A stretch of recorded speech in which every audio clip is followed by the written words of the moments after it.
The advice and opinions expressed by the host of Autism Live and her guests are meant solely as suggestion and should not be in any way construed as child-specific advice. The Center for Autism and Related Disorders advises working with a board-certified behavior analyst who has experience with autism before starting any intensive behavioral intervention. Any choices you make in determining your child's treatment are completely at your own discretion.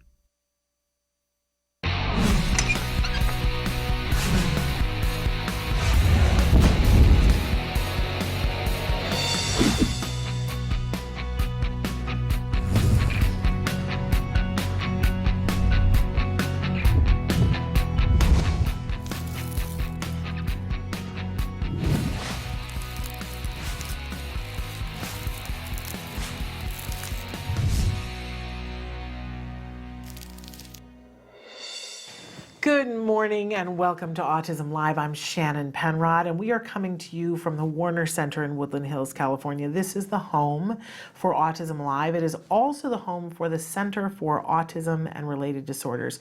We're so thrilled to be here with you on this morning, and we're excited that we believe that we have the fabulous Bonnie Yates joining us again today. And we've got another great guest that's coming up for you, Amy Gravino, who's going to be talking with us. She's an autism consultant and she's the founder of an organization called ASCOT, and so she's going to talk with us about that. So I want to remind you that the entire show today is meant to be interactive. We love to hear from you, your thoughts, your feelings, your questions, your concerns.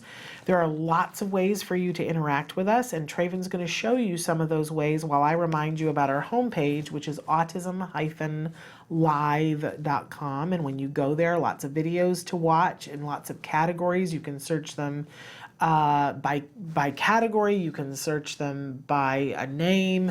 You can search them by a question. There are lots of different ways to do that. You can chat with us.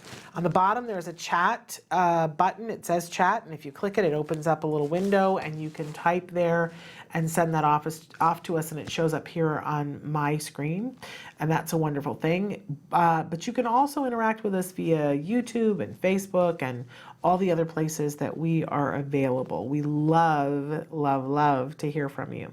I do like to remind you that we have lots of experts that are on the show, and in fact, we're going to have some great experts on the show today. I'm not one of them. Like, we really don't want to mince words about that. I am a really proud mom. My son was diagnosed with autism at the age of 2.5, and he's a miracle now and doing so well. And that is not because I was a good mom. That's because I lucked out and got the very best of therapy and treatment from the Center for Autism and Related Disorders. And that's part of why I am so adamant now about making sure that you guys get information and inspiration to help you on this journey, and to not feel as though you don't have options and you don't have resources, because maybe you don't have enough. Let's be very clear about that. But there are things out there and there are people out there who are working to help you on a daily basis. And when I say you, I'm talking about the autism community. And that includes, of course, the individuals that are on the autism spectrum, of course, but also their parents, their teachers, the people who work with them, their spouses, their girlfriends, their boyfriends, their cousins, right? I include all of those people in the autism community because I think we all need to be in this together. We all have something different that we need, and we're going to see things from a very different perspective, absolutely. And we are not ever going to agree on everything. We're just not going to. And that makes sense to me. Doesn't it make sense to you too? But we do agree that individuals with autism need to be treated with dignity, that they have rights, and that they should be given the supports and services to help them to be able to achieve everything that they find meaningful in their life. Not the thing that we find meaningful, but what they find meaningful. So I think we're all in agreement on that. And I do like to say, let's hold hands, let's get there together. Si se puede, right? So having said all of that, we like to start Mondays with something we fondly refer to as the jargon of the day. This is when we take on one word, one phrase, one acronym. We try to figure out what in the hey nani nani are these experts talking about? Why are they using these terms? Why are they putting us through this, right? But we need to know, because it's like what stands between us and the progress a lot of the time. So, but sometimes it costs you money to ask in the real time and say, well, I'm sorry, what? And it certainly costs you time. I'm sorry, what are you saying? And what does that mean? And what ramifications does that have for my child or for me, right? That all sucks time. So we try to cover these terms, and first we give you an actual definition. And I like to make fun of the actual definitions because I roll that way. And then we give you a working definition, which often makes the experts scratch their heads and be like, what? But we try to give you some way to begin to understand whatever this thing is in your life and why it's meaningful to you and why you should take the time and energy to learn this term, right? How it's going to save you time and money, right? So that's what we do. That's what we're about here. And look, you can see today's jargon term today, the lovely acronym FAPE. And you will hear people say that, FAPE. And FAPE stands for, it's FAPE, so it stands for Free Appropriate Public Education. There it is, Free Appropriate Public Education, a term frequently referred to in IEPs. So that is what the actual definition is, but let's move on to the working definition, because there's not a whole lot to be made fun of. You know, I mean, like, we understand these words, right? Free, appropriate, public education. Like, this sort of, it's like, okay, but I don't really know what that translates to. So our working definition for FAPE, because this is the baseline of what you need to know, it's what your child is legally entitled to in the United States. Okay, so let's back it up for a little history lesson here, although I got to get myself a tissue and I'm out of tissues. Okay, so that's how that works. Okay, so there was a period of time in the United States when if you had a child who was special needs and you know, let's say that your child was in a wheelchair, or let's say that your child had an intellectual disability, or let's say that you were one in the 10,000 people who had a child with autism. And it became time to take your child to school, and maybe you brought your child over to the school, or maybe you didn't because you knew that you wouldn't be welcome there. But if you did bring your child over to the school, they would look at you and go, what are you doing here? We don't have a ramp. We don't have a program. We have teachers here and we don't know how to deal with your child. And so you would take your child home and your child would sit there and look out the window and watch all the other kids go to school. And you would have to come up with something on your own to work out, was your child going to be educated? And some folks never were. That's how it was. And it's not the too distant past. We're talking about in my lifetime, that the kids that I would have gone to school with to first and second grade, we're talking about those kids. And then some things changed. You know, not to take it to a political place, but one of the people that was involved in changing that was Hillary Clinton. That was one of the things that got talked about in the campaign a lot, because she was one of the people who went door to door and found these kids and said, why aren't they in school? And a whole lot of people got together, and there were several different things that were passed, several different laws that were passed. There's the Americans with Disabilities Act, and then there is IDEA, the Individuals with Disabilities Education Act. There was a time, let me just tell you, most of the time when my child was going through his early intervention, it took me forever to learn, oh, if I just spell out IDEA, then I have IDEA, okay, but it took me forever to know what it stood for, right? You don't need to know what it stands for. You just need to know it's the law of the land, and that these two laws together, IDEA and ADA, provide for your child to get a free appropriate public education. In IDEA, there is language that says that all children are entitled to a free appropriate public education. It is the base on which you stand to say, no, you're gonna have to find a way to educate my child. So let's tear this down a little bit. It's gotta be free, okay. We all know what free means, right? Here's the dicey word, appropriate. And we're still fighting about that.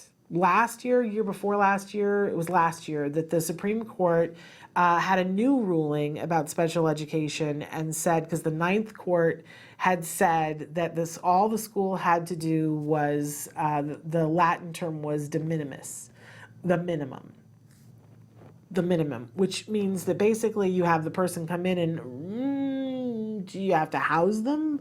Like, is that it? And there was an argument about how much do you have to do, because parents had sued and said, no, you have to educate my child.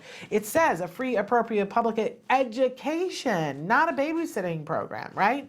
And by the way, the Supreme Court agreed with parents and throughout the Ninth Circuit decision and said, no, de minimis is not enough.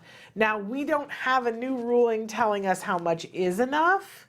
But we do have a ruling, it's the law of the land right now, de minimis, the minimum is not enough. And if you read IDEA, it says that your child is entitled to a free, appropriate public education in the least restrictive environment in which your child has a floor of opportunity at which to access the curriculum. Now that's a mouthful, right? But it means that appropriate means that they have to be in the least restrictive environment in which they have an opportunity to be successful with the curriculum, not with some other thing that you've made up. Now, we talk all the time, and we're going to have Bonnie on in a few minutes, and she talks about what least restrictive environment is. But for FAPE, you need to understand that this is the groundwork upon which you stand when you're arguing anything for your child in the field of education. And that appropriate is going to be the word that you're going to have the most contention over, because what you think is appropriate is not necessarily what the special education director of the school thinks, which is not necessarily what the principal thinks, which is not necessarily what the classroom aide thinks, right? And we need to get everybody on the same page for the child's individual education plan to figure out what appropriate is. At the end of your IEP, the school makes this offer to you, and it says, here is our offer of FAPE. This is what we're labeling is your free, appropriate public education, and it'll list services, what they think that they can and cannot do, what the setting is. Are they going to be in a mainstream classroom with a one-on-one aide, or are they going to be in a special day classroom with a 5-to-1 ratio? It will list all of those things on it, and those are the things that you will have discussions about, and sometimes even heated arguments about what is appropriate for the child. But just know that this is what your child is entitled to. When I was coming up through the ranks and FAPE was explained to me, I said, well, appropriate, that's a very interesting word. I looked appropriate up in as many dictionaries as I could find until I found one that it said it's effective. Right? And that's what I went in and argued, that appropriate meant effective. And anytime they would talk about something in the IEP meeting that was like, well, we do this, and I would say to them, is it effective? Do you have studies that show that that's effective? And I just hammered that thing over and over and over again. I just kept, like a woodpecker, just got the, is it effective? I will tell you that a lot of times parents make the mistake of asking for what's best. Because we all want what's best for our child, right? But it does not say anywhere best. It doesn't say that. And when you look up appropriate in the dictionary, it does not say best. It doesn't say that. And there is nothing from the Supreme Court that says that your child is entitled to the best. That's heartbreaking, right? But don't waste your time arguing it, because it's not there. You got to argue appropriate, and you got to argue what appropriate is. If you can find it in the dictionary where I did, I think it was Merriam-Webster that said it was effective, and then we want effective. And do you have proof that this is effective? Because I have proof that this is effective, and you go from there. But it's what your child is entitled to. Get it. Go after it. Have that. It's a wonderful thing. Okay, moving on. We always have a question of the day. And our question today, and you can be answering this on Facebook, you can answer on YouTube, you can chat it to us on our website, It's what's your favorite thing about back to school, and don't edit. Like if your favorite thing about going back to school is buying erasers, then that's your favorite thing about back to school. I love the school supplies. I'm just going to be honest. I cannot believe that it's this time of the year and I have not already gone and stocked up on school supplies. I think that I have so much I could open a store myself, but I do. I love when they have the sales and you can go in and you can buy, spiral notebooks for a penny if you buy 10 of them, I should be put in charge of buying the supplies for school because I enjoy that so much. But I also love the idea of new. And in fact, we might as well go right to our topic of the week because our topic of the week has everything to do with that. So, Traven, go ahead and reveal the topic of the week. Is it stuck? There it is. So our topic this week and what we're going to be talking about as we talk about back to school and some of the things with back to school is fresh starts. I love a fresh start. I was a teacher. I was a college professor teaching theater and acting, but I also, after 9/11, went back into the classroom. I had taught a little bit of English when in between undergrad and graduate, and I went back into the classroom in a junior high and high school setting to teach English because I needed to do that after 9/11.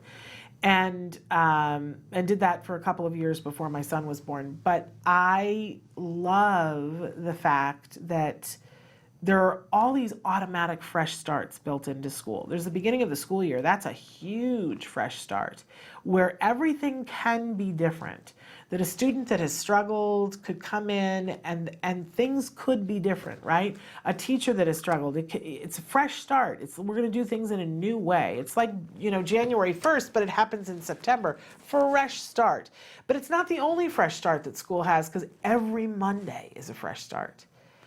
My goodness, when somebody shared that, they were like, no, every Monday is a new opportunity.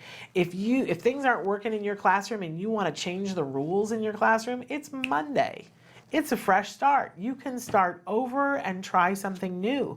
You can, you teach something and then you open up a new chapter.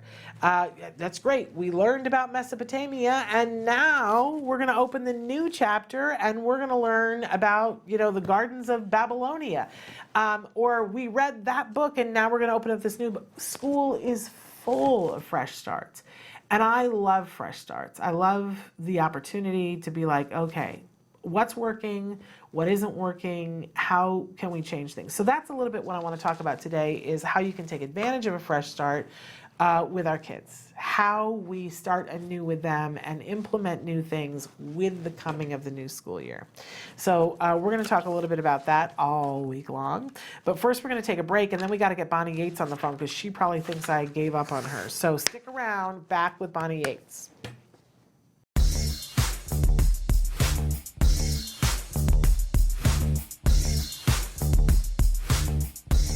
Parent to parent, having a compliant child is one of the greatest things on earth. But frequently we ask ourselves, why doesn't my child listen? Well, here are some tips to help us to get a listening, happy, compliant child. First, we want to make sure that we make compliance worthwhile. Whenever your child does something that's compliant, make sure that you praise them and heap rewards on them that are meaningful to them, things they really want. One of the things that we have to be mindful of is that if the child isn't compliant, we have to praise more often. Just heap it on. If you say to yourself, there's nothing to praise, they're not doing anything that I want them to do, then ask them to do something that they already want to do. This is a really tricky way of being able to praise them. And then, of course, the last thing that we want to do is catch them doing good things when they least suspect it.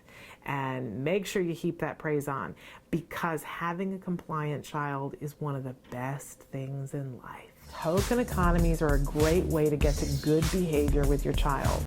Welcome back. We are back. Talk about private. Hang on one second, Bonnie. Bonnie and I were having a whole conversation here, and I didn't warn her, but we're back. So let me just introduce. Bonnie Yates is joining us. Good morning. Good morning, and she is coming to us from the law firm from Hirji and Chow, let me say that properly, and they're an amazing law firm here in Southern California, in Culver City. And Bonnie, tell us a little bit about Hirji and Chow. Hirji and Chow is a 6-attorney law firm. We're located in Culver City, California, and we serve individuals with disabilities in a lot of settings. In the public schools, through the IEP and 504 process, in the regional center, for the developmentally disabled, for those who qualify, and then we also represent students in college that have higher education issues.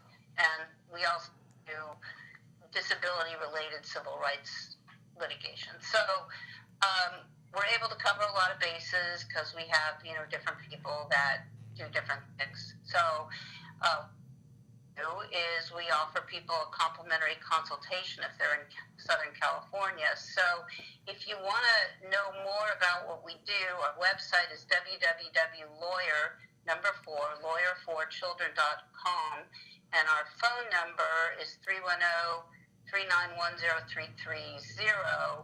We do want everybody to know that in legal advice, we're talking to people about their legal rights. If you have a specific legal problem in your state, you need to go to www.copaa.net, which is a good place to start looking for a special education attorney. And we do recommend that if you have concerns, you address them sooner rather than later, because oftentimes early intervention is good on the legal front as well as on the clinical front. Anyway. Well, that's a really good point to make. I said that's a really good point to make. I don't know how often we make that point that, early intervention is key, and that it's key in the education setting, and it's a great argument to be made legally as well as clinically.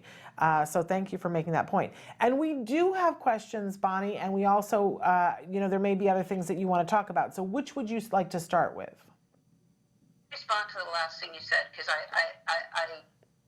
flush out quickly before we get to your questions what I mean by saying early intervention in the legal realm can be important too.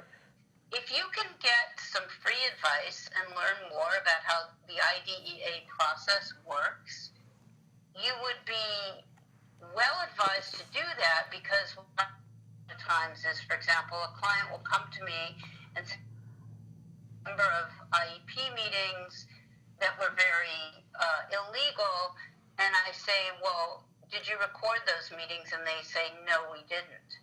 So it's going to be very difficult to prove what people said. The district will disclaim the things that people said. It doesn't matter if there's some documentation.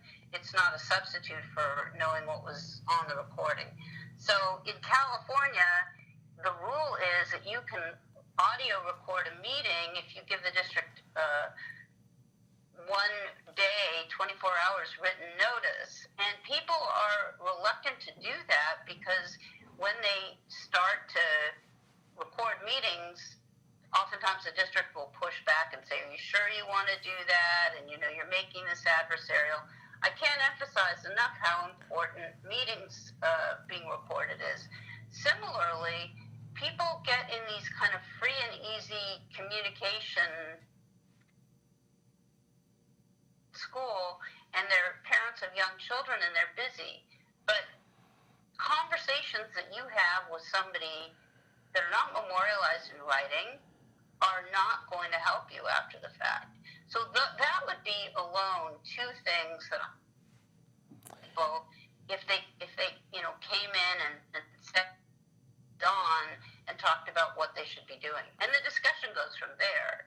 And the hard part for me is I get a lot of people coming in and saying, what would be a better district to move to? Yeah. And then I have to explain to them that even in the affluent districts in Southern California, the systemic problems are the same, because we've got an underfunded mandate and people that went into special education to be helpful, and then they crash into the fact that there aren't enough resources to go around, and that promotes a kind of behavior that can be misleading and not helpful. And to some extent, parents have to have that experience, that aha experience of realizing that the way the system is described as versus the way the system actually functions are not the same. And that's a hard realization.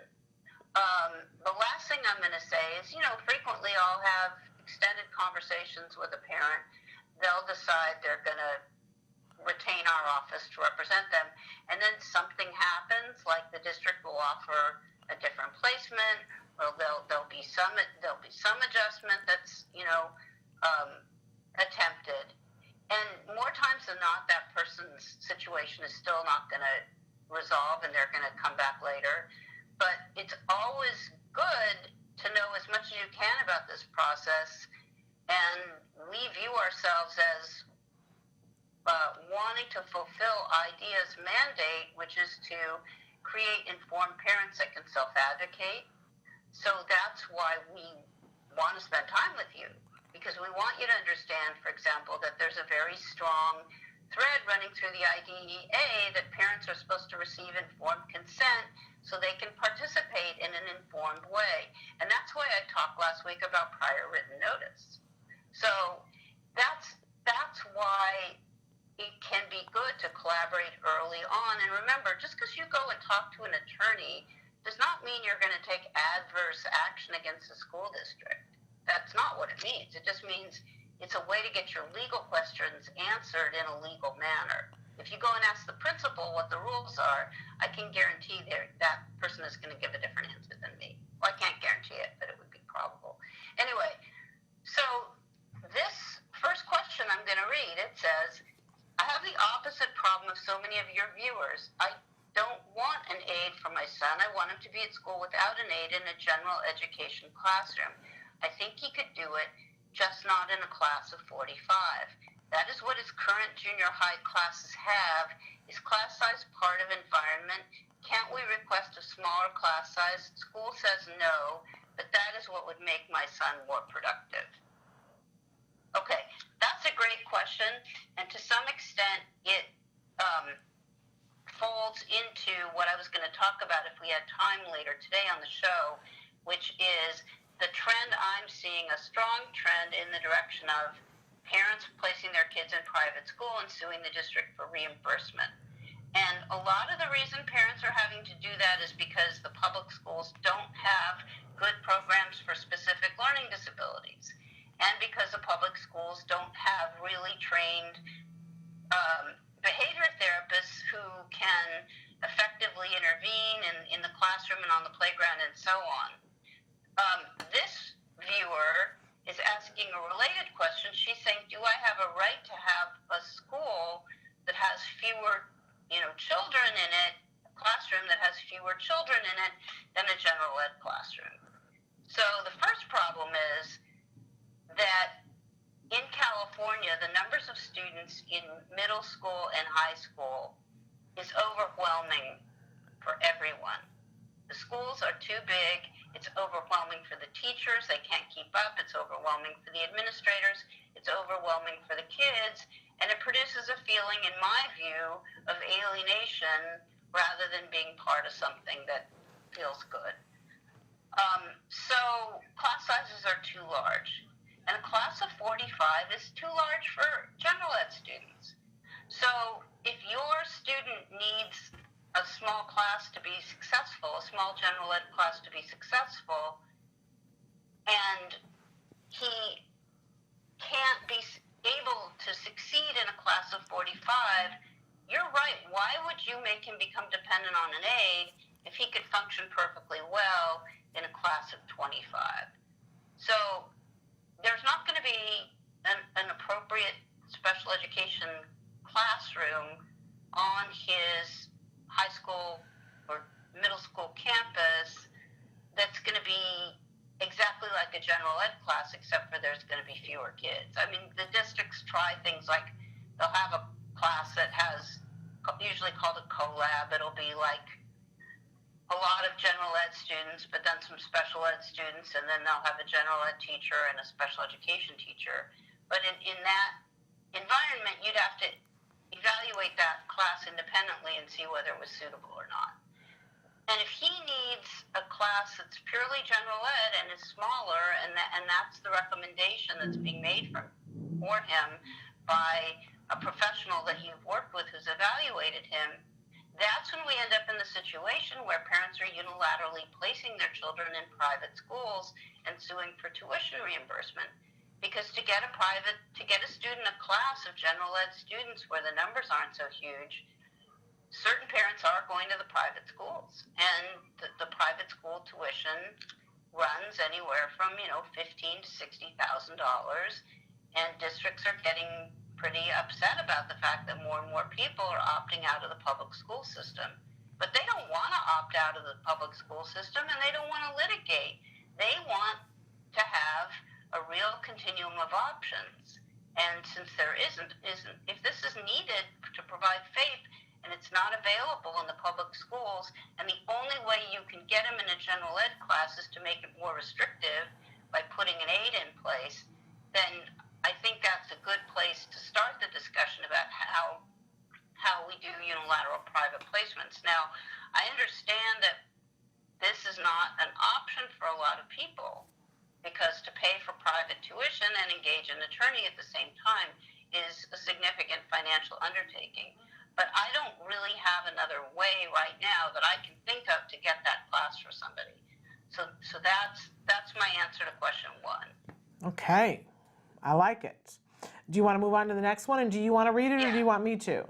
I'll read it. Okay. But I want to say I don't like this situation with the private schools at all. I don't like that there aren't enough good non-public schools that are out there. And the reason that's true is because the public schools have strangled the non-public schools and grossly underpaid them, and they can't create a robust program for a child like, with autism for $125 a day or whatever LUSD pays. I hate telling parents, I have phone call now after phone call, and parents say, well, what schools are out there? And I say, I'm going to go down the list with you, and it's slim pickings.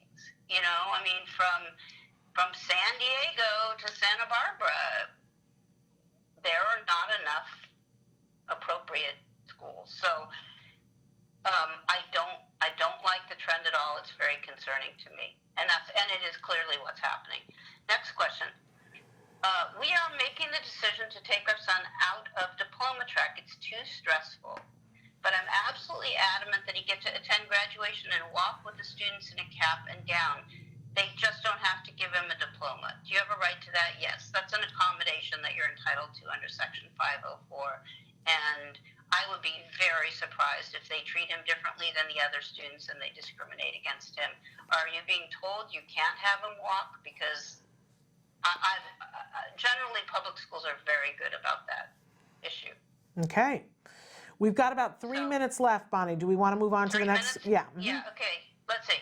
My son recently hurt his aide when he was having a meltdown. Everyone who was there says it was clearly an accident and the aide got in the way at exactly the wrong moment. The aide is saying it was deliberate. He's threatening to sue the school and me personally. I wasn't even there. He can't do that, right? How do I work to keep my child at his school with this program, with all of this? Okay, well, presumably your son has a qualifying disability of autism, and if he hurt the aide while he was having a meltdown, there's no way that anybody's going to be able to come after you, okay? I mean, for one thing, the behavior is a manifestation of his disability. You can't punish him for that, but you don't have any individual liability. And if the aide is threatening to sue the school, she's probably unhappy in general in her relationship with them, because once you sue somebody, you're not going to want to work there. So that's sort of, to me, that's between her and the school. But it seems like she's hostile to your child now, and so it's probably going to be appropriate to replace her with somebody else.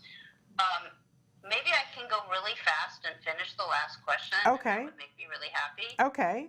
Can we do it? Yeah, let's do it. I have a 3-year-old with a recent ASD diagnosis. We want to put him in a CARD program for intensive ABA. School wants us to bring him for 8 hours a day. They're telling me I'm a bad parent. I feel like they're trying to intimidate me. What can I do? First of all, they'll never put in writing that you're a bad parent. Second of all, go read the 1987 Lovaas study, and I can talk to you more outside of this forum if you want, but the bottom line is if you have a 3-year-old and you're lucky enough to be in a position to do full-time ABA with him, all the research says you should do that. And we can talk about what that looks like on another show when we have more time, but I'm never happier than when I get a 3-year-old in the office and I tell the parents, forget about public school, do ABA. That's what the research indicates is effective. It's what I did with my son, with who had a very good result. When he was ready, he moved into a small private school with normal peers, and he had a 1-to-1 behaviorist with him, and he began his school journey that way. I just think you have to put their stuff on extinction. You're not a bad parent. You're an inquiring parent. This has worked great for me and a lot of other families who were lucky enough to get early intervention. 8 hours a day at school ain't going to do much for your 3-year-old, in my opinion. But 8 hours of intensive quality ABA will do a lot. Yes. Yeah. Yes, exactly. Yeah. Get that ABA. Get that ABA while Do the it. brain is plastic. That's Okay, right. We got to go, right? Yes, we do, but talk about Hirji and Chow really quick. Hirji and Chow, really quick, 310-391-0330. We'd love to hear from you. Next week, we're going to talk about private placements. Okay, let's do it. Thank you so much for being with us. You have a wonderful day, Bonnie. Bye-bye. Bye. So that was the fabulous Bonnie Yates, special education attorney, and shout out to Hirji and Chow. We're going to take a break, and then I'm going to bring you back an amazing mom who inspires me all the time, so stick with us. You say howdy, we say hi. Let's get rowdy, let's get wild. Let's get wild. Let's get wild. Let's get wild. Let's get wild. Hi there, I'm Lisa Ackerman. Welcome to the show. So the goal of today, we're going to make meatballs. Let's get started. So again, I'm going to take roughly a pound of my ground organic turkey, and I'm going to add in the secret vegetable. So if your kid doesn't like vegetables, don't cook in front of them, okay? Have them watch a movie or something. But you definitely want to make sure they're not watching, because then they won't eat it. So, and here we go with the egg. And our breadcrumbs. I'm just adding salt and pepper to taste. If you think about kids' shapes and sizes, you want to think small shapes, small hands. So your oven should be preheating at about 400 degrees. We're going to kick into the oven here and look at our meatballs. I did flip them halfway through the 20-odd minute. So we'll put, just like Julia Child's, there's our finished product right there. These are good. Cooking is easy. You don't have to be afraid of it. But we want to hear from you. If you can let us know what recipes are important to you, maybe convert a recipe from a traditional flour or gluten-based to a gluten-free or an allergy-free, we're here to help. So you get to us, you can email us at autismlive@gmail.com. You can reach out on Facebook at facebook.com/autismlive, or reach out at Taka Now. So I know you're having a great day. I had a lot of fun cooking with you in the kitchen, but I'll tell you before we end, I gotta have more meatballs. Have a great day. You say howdy, we say hi. Let's get rowdy, let's get wild. Let's get wild. Welcome back to Autism Live. We're so excited. I was just saying, this is Amy Gravino, and we're welcoming her back to the show. And I said, Amy, how long has it been since you'd last been on the show?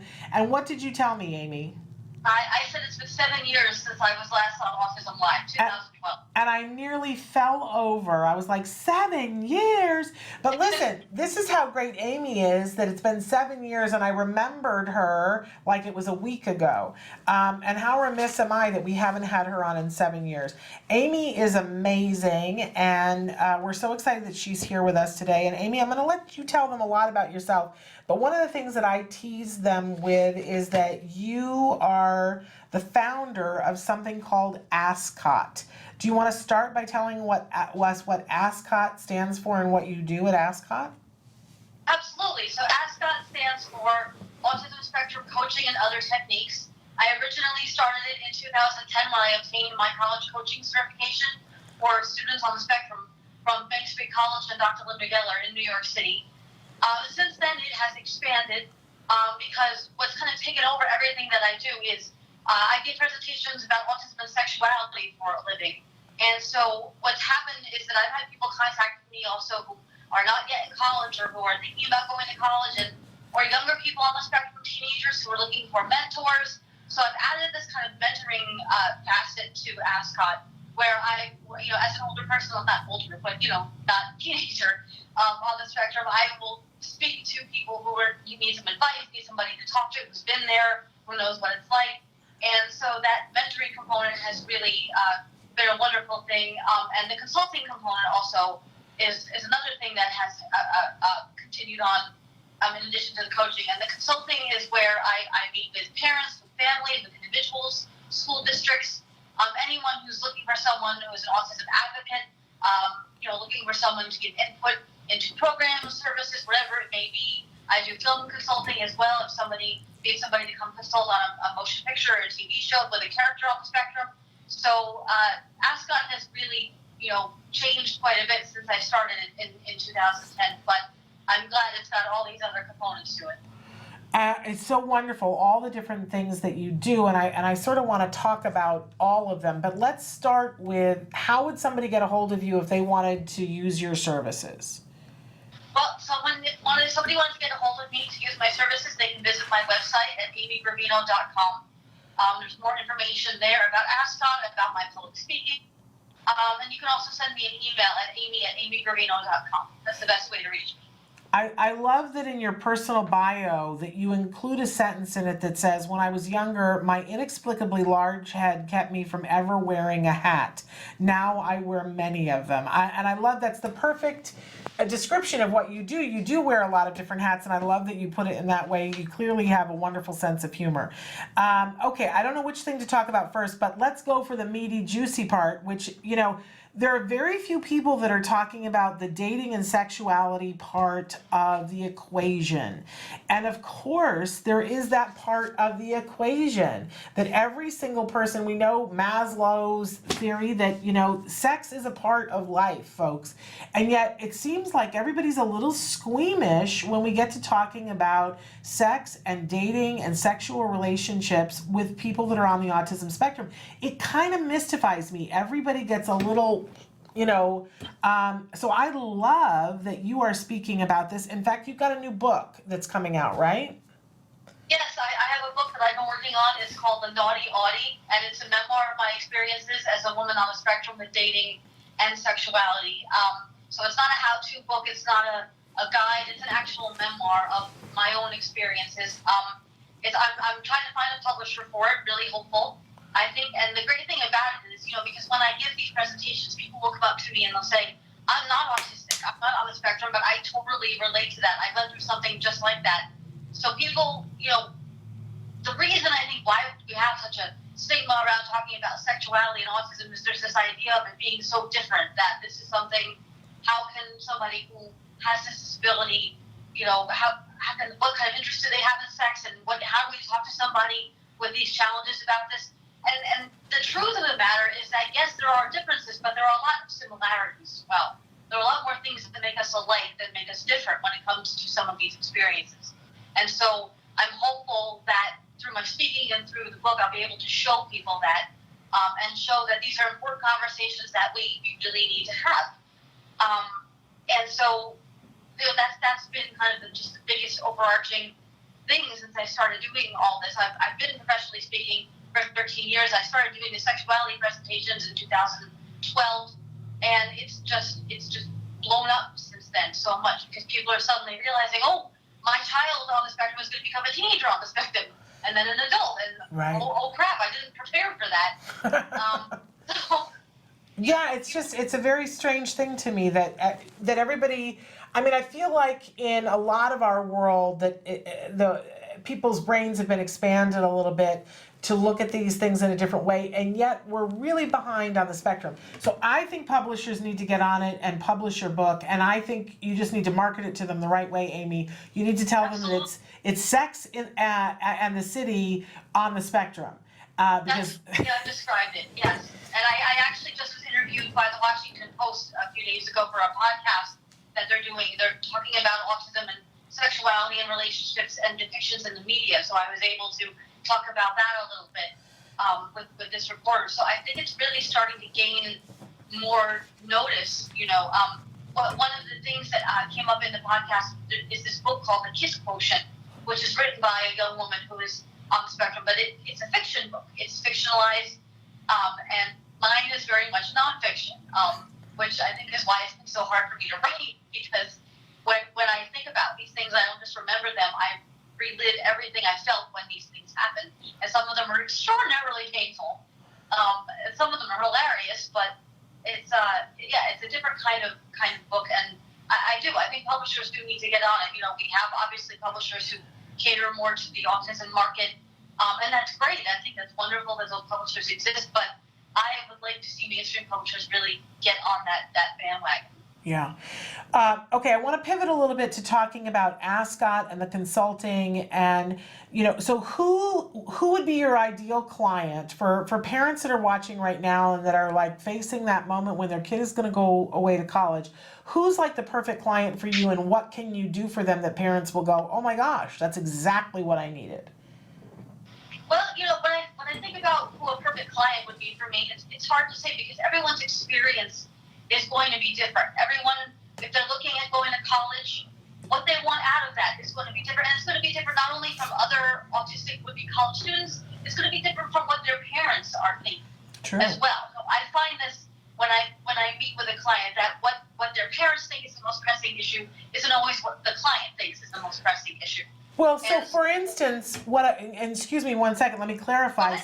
So is it better, I can think of one friend that her son has said to her, I want to go to college.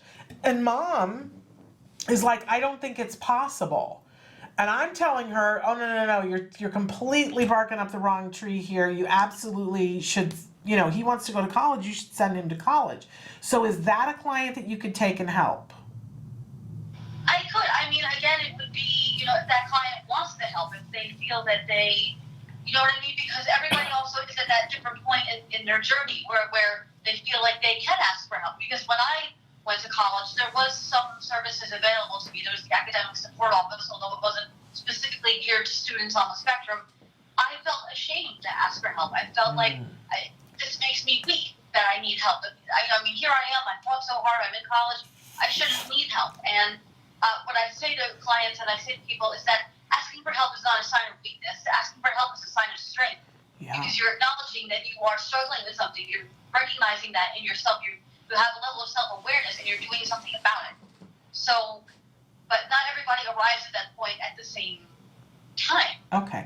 So pretty much anybody who has a child who's on the spectrum that's thinking of going to college or going to college, they can certainly reach out to you and say, here are our circumstances, can you help us with X, Y, or Z? That maybe it's help finding the college, maybe it's help finding what the services are that are available at the college that they've been accepted to. Is that a fair assumption to make? Somewhat, yes. I think what I do is more geared to students who are already enrolled in college. Okay. Like I said, that was what kind of started off, but then I added the component, I added the consulting part, mentoring part to students who are not yet in college or who are, maybe dropped out or looking at re-enrolling. So that would be kind of a different element as opposed to someone who is already in college. I have kind of an outline of the services I provide in my brochure, and those are more geared toward folks who are currently enrolled in college. But like I say, I also offer consulting to individuals who are not presently in college. Okay, so wonderful. And again, where people can reach you to contract you for services for ASCOT, where can they go? They can go to my website, amygravino.com. I'm also on social media, Twitter, Facebook. I have a fan page, Instagram. But the best way to reach me is email at amy@amygravino.com. Okay. And then I wanted to take, because you have such a varied background. You have an MA in Applied Behavior Analysis from Caldwell University from 2010. And Amy, I can't let it go because it's so often that people will write in and say to us that, well, let's be honest, there's a lot of folks that are self-advocates who are not big fans of ABA, right? And people will write into us and say, if ABA is so great, why don't we see more adults on the spectrum talking about that? And I always say, because they're busy out living their lives. Like they don't want to sit and convince you of anything. But so as a person who refers to herself as a self-advocate, you have a master's in ABA. Are you a fan of ABA or not a fan of ABA? Oh, well, that's a complicated question. I mean, I am a fan of the science of ABA. I think that the idea behind it is actually a reasonable one, which is just helping people make changes to their behavior that they're choosing to make. That's kind of the basic concept. It's then, however, how it's applied in practice that can sometimes be problematic. And Yes. so when I was working on my degree, I did feel a little bit intimidated, like when I would go to the conferences and because they're so big and there's so many people, and what I came to realize as time went on is that I'm not there to be like everybody else is there. I'm there to be unique, to provide my voice, to provide that autistic voice and perspective, and let them know like this is what is not okay. This is what can be done better. Because it is very easy to get caught in that bubble. We all have that. It's the reason why I'll never live in Southern California, because it's a bubble and the weather is all the same. And, We like that bubble, Amy. That bubble makes me happy. when I go there, it's like I forget the rest of the world exists. After a day or two, and that is what I find happens sometimes in the field of ABA, is that when you are in there, you kind of forget that there's the rest of that there, and so many times I hear it said the goal is the dissemination of ABA, the dissemination of the science. But that's not happening if you're not getting out there and communicating with people, the positives of this, and that you're listening to people's concerns, and that you're trying to make these changes. And I actually do know other autistic adults who are working in the field.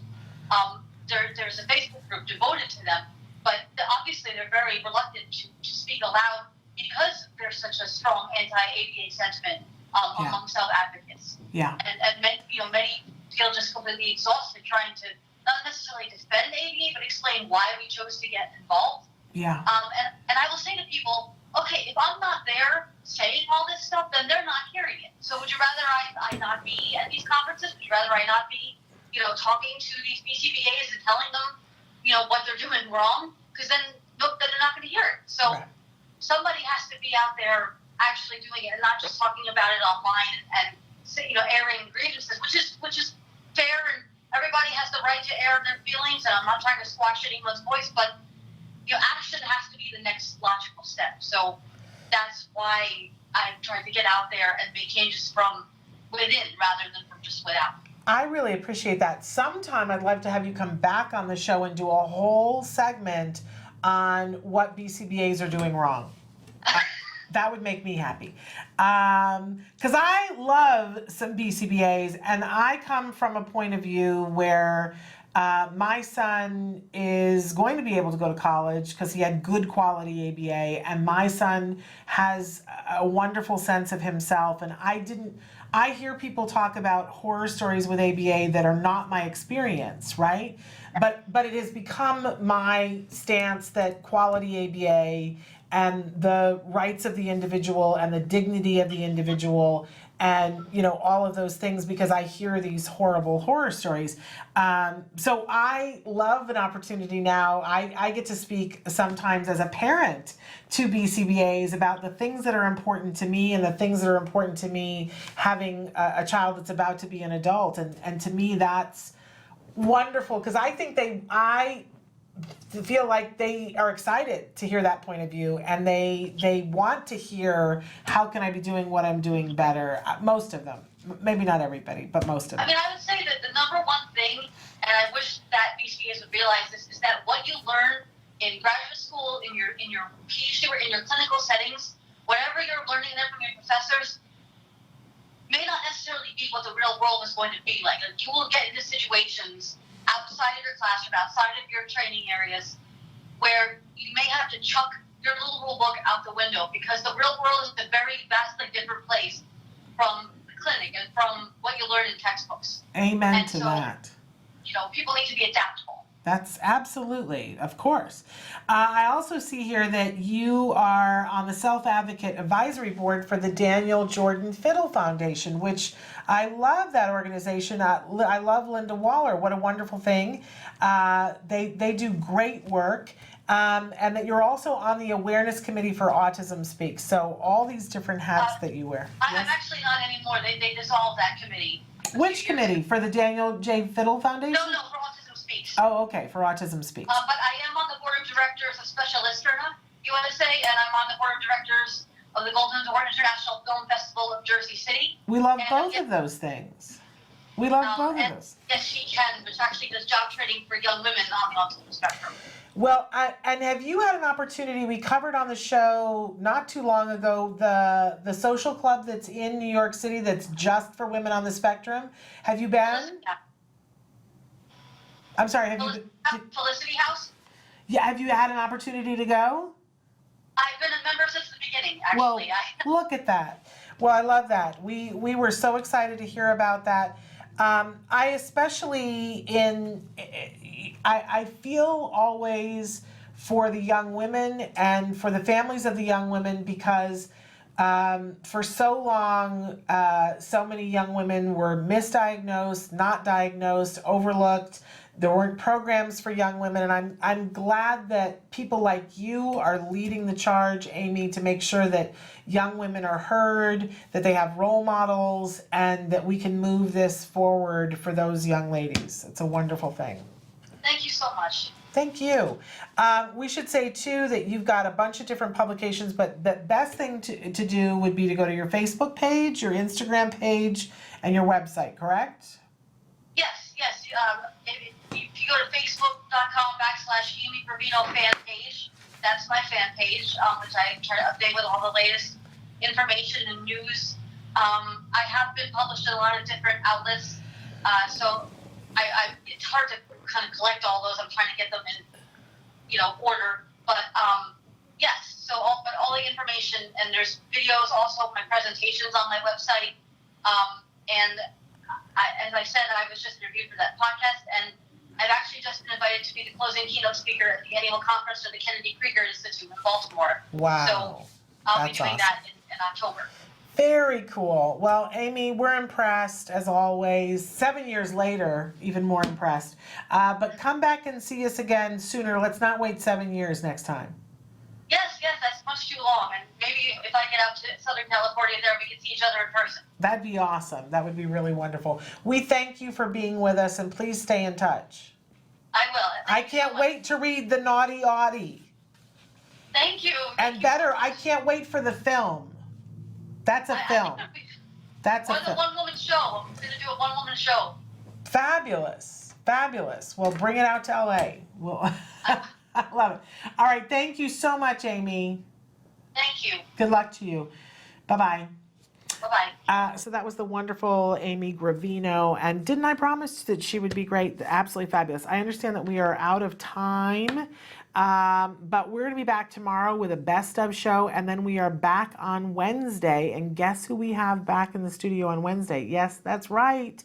Dr. Doreen Grampuchet is back in the studio with us on Wednesday. And then on Thursday, do you know who we have on the show on Thursday? We have Joanne Lara and Susan Osborne from Autism Works Now and Autism Movement Therapy. It's like I've had a brain bubble.